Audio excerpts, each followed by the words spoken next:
کہ جو مہاجرین کی 12 نشستیں ہیں وہ اس ٹیریٹری میں کیسے ڈیفائن ہوتی ہیں جب ایکٹ 74 میں جی ٹیریٹری اب میں آپ کو بتاتا ہوں کہ آزاد کشمیر کا آئین یہ کہتا ہے کہ آزاد کشمیر کی قانون ساز اسمبلی جی ٹھیک ہے، اس وقت 70 والی بھی اور 74 والی بھی ٹھیک ہے اور موجودہ بھی اس وقت جو موجودہ شیپ ہے، یہ آزاد کشمیر کی اسمبلی جو ہے یہ اس کا کام کیا ہوگا؟ یہ اس کا کام یہ ہوگا کہ یہ آزاد کشمیر کی ٹیریٹری کے اندر لوگوں کی یہ قانون سازی کرے گی فلاح و بہبود کے لیے یا جی فلاح و بہبود انسانی معاملات فلاح و بہبود نے گڈ گورننس کے لیے جی جی فلاح و بہبود والی بات وہ 13ویں امینڈمنٹ میں آئی ہے ٹھیک ہے اس سے پہلے فلاح و بہبود والی بات نہیں تھی، بیٹر گورنمنٹ کی بات ٹھیک ہے اور 1970 کا ایکٹ جو ہے وہ بھی بیٹر گورنمنٹ کی بات کرتا ہے اور جو 74 کا جو پریمبل تھا ان کا اس میں بھی بیٹر گورننس کی بات کی گئی. یہ جو امینڈمنٹ ہوئی ہے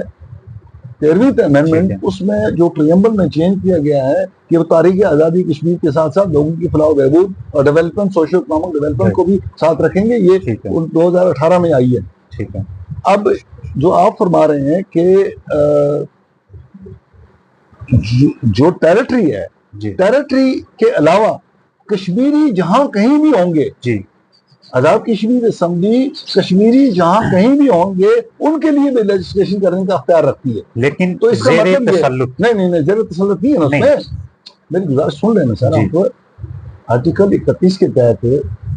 جو ڈومین ہے آزاد کشمیر اسمبلی کا وہ یہ ہے کہ ایک تو اس ٹیریٹری کے لیے وہ قانون سازی کرے گی. ٹھیک ہے. نمبر 2 وہ آزاد کشمیر کے اسٹیٹ آف جموں کشمیر کی جو باشندے ہیں وہ جہاں کہیں بھی دنیا میں ہیں ان کے لیے بھی وہ قانون سازی کر سکتی ہے.